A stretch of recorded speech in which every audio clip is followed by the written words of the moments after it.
নমস্কাৰ আজি পুনৰ এটা ইম্পৰ্টেণ্ট ভিডিঅ' লৈ আপোনালোকৰ মাজলৈ আহিছোঁ যিসকল ছাত্ৰ ছাত্ৰীয়ে বৰ্তমান ক্লাছ 10ত পঢ়ি আছে আৰু অহা বছৰ মেট্ৰিক পৰীক্ষা দিব তেওঁলোকৰ বাবে এই ভিডিঅ'টো খুবেই ইম্পৰ্টেণ্ট যিসকল ছাত্ৰ ছাত্ৰীয়ে ক্লাছ 10ত পঢ়ি আছে তেওঁলোকৰ ফৰ্ম ফিলআপৰ কাম নিজ নিজ বিদ্যালয়ত আৰম্ভ হৈছে বা হ'ব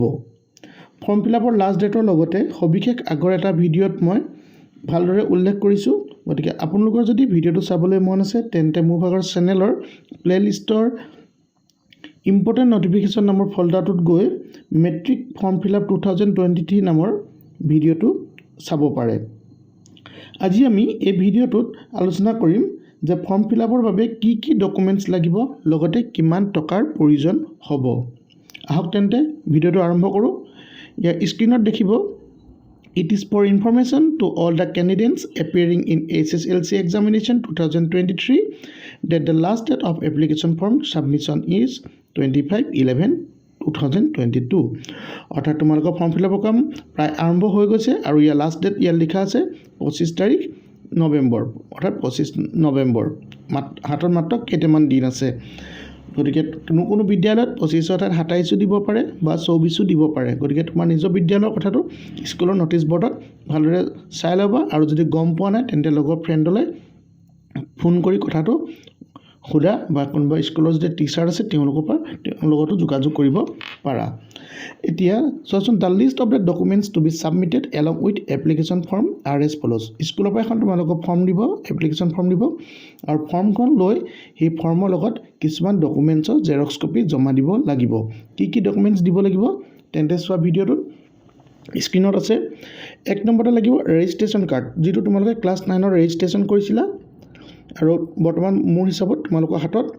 ৰেজিষ্ট্ৰেশ্যন কাৰ্ডখন আছে তাৰ এটা জেৰক্স কপি লাগিব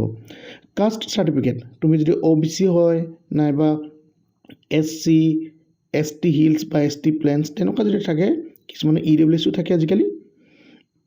EWSটো একচুৱেলি কাষ্ট চাৰ্টিফিকেট নহয় দেই তথাপি মই কৈ দিছোঁ যদি কিবা চাৰ্টিফিকেট আছে তেন্তে তাৰো জেৰক্স কপি লাগিব নেক্সট আধাৰ কাৰ্ডৰ এটা জেৰক্স কপি লাগিব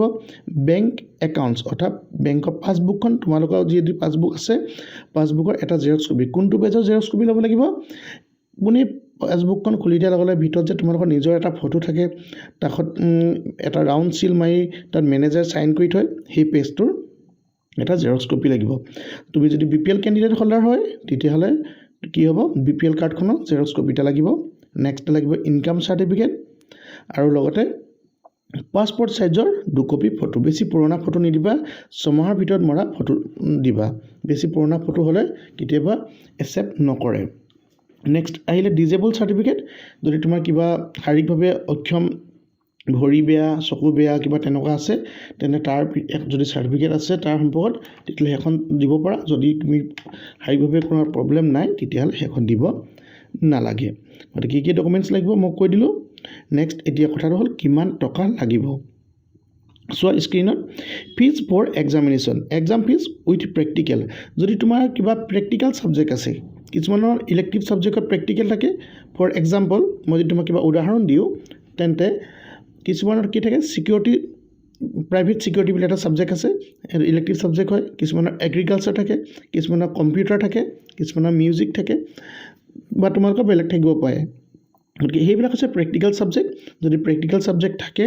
তেতিয়াহ'লে তোমাক কিমান দিব লাগিব 1350 টকা 1350 আৰু যদি তোমাৰ প্ৰেক্টিকেল ছাবজেক্ট নাই তেতিয়াহ'লে তোমাৰ কিমান হ'ব 1200 টকা 1200 অৰ্থাৎ প্ৰেক্টিকেল থাকিলে 150 টকা বেছি হ'ব নেক্সট পইণ্ট নম্বৰ 3 চোৱা exam fees BPL or family income less than 2 lakhs তুমি যদি কোনো BPL হোল্ডাৰ হয় তোমাৰ ঘৰত যদি BPL কাৰ্ড আছে অথবা তোমাৰ ঘৰৰ যদি ফেমিলি ইনকাম ঘৰ পৰিয়ালৰ ইনকাম কিমান 2 লাখ টকাৰ তলত কিন্তু সেই টকাৰ তলত বুলি ক'লে মুখে ক'লে নহ'ব তাৰ কাৰণে এখন ইনকাম চাৰ্টিফিকেট লাগিব দেখাব লাগিব জমা দিব লাগিব স্কুলত তেতিয়াহ'লে কি হ'ব মাত্ৰ 500 টকা ফৰ্ম ফিলআপৰ ফিজ হ'ব কিন্তু যদি তোমাৰ BPL কেণ্ডিডেট হয় তুমি লগতে তোমাৰ কি আছে প্ৰেক্টিকেল ছাবজেক্ট আছে তেতিয়াহ'লে কিন্তু 150 টকা আকৌ এক্সট্ৰা দিব লাগিব অৰ্থাৎ তুমি যদি BPL কেণ্ডিডেট হয় লগতে তোমাৰ প্ৰেক্টিকেল ছাবজেক্ট আছে তেতিয়াহ'লে 650 টকা দিব লাগিব তোমাৰ যদি প্ৰেক্টিকেল ছাবজেক্ট নাই তেন্তে তেতিয়াহ'লে কিমান দিব লাগিব মাত্ৰ 500 টকা অৰ্থাৎ বুজি পালা তেতিয়াহ'লে ফৰ্মখনৰ স্কুলৰ পৰা তোমাৰ ফৰ্মখন দিব প্ৰথমতে ফৰ্মখন আনিব লাগিব ফৰ্মখন ফিল আপ কৰি কি ডকুমেণ্টছ দিব লাগিব ৰেজিষ্ট্ৰেশ্যন কাৰ্ডৰ xerox copy caste certificate xerox copy যদি আছে আধাৰ কাৰ্ডৰ জেৰক্স কপি পাছবুকৰ জেৰক্স কপি BPL কাৰ্ড থাকিলে তাৰ জেৰক্স কপি ইনকাম চাৰ্টিফিকেটৰ জেৰক্স কপি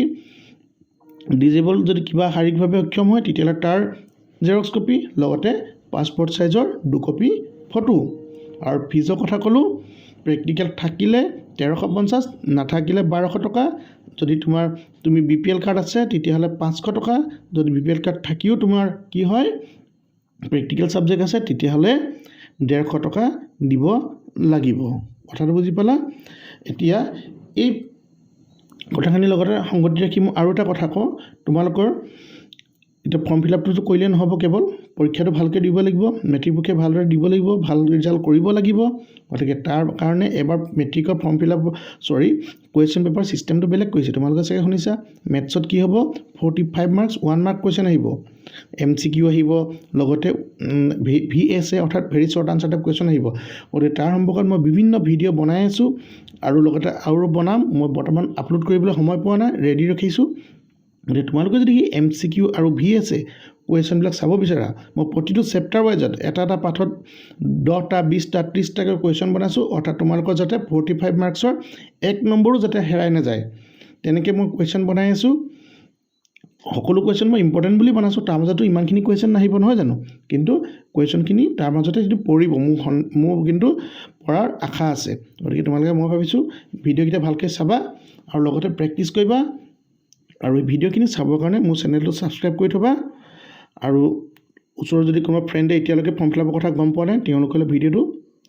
শ্বেয়াৰ কৰি দিবা গতিকে আজিলৈ ইমানেই যদি কিবা ভাল ভিডিঅ'টো চাই মোৰ ভাল লাগিছে তেন্তে এটা ছাবস্ক্ৰাইব কৰি দিবা ধন্যবাদ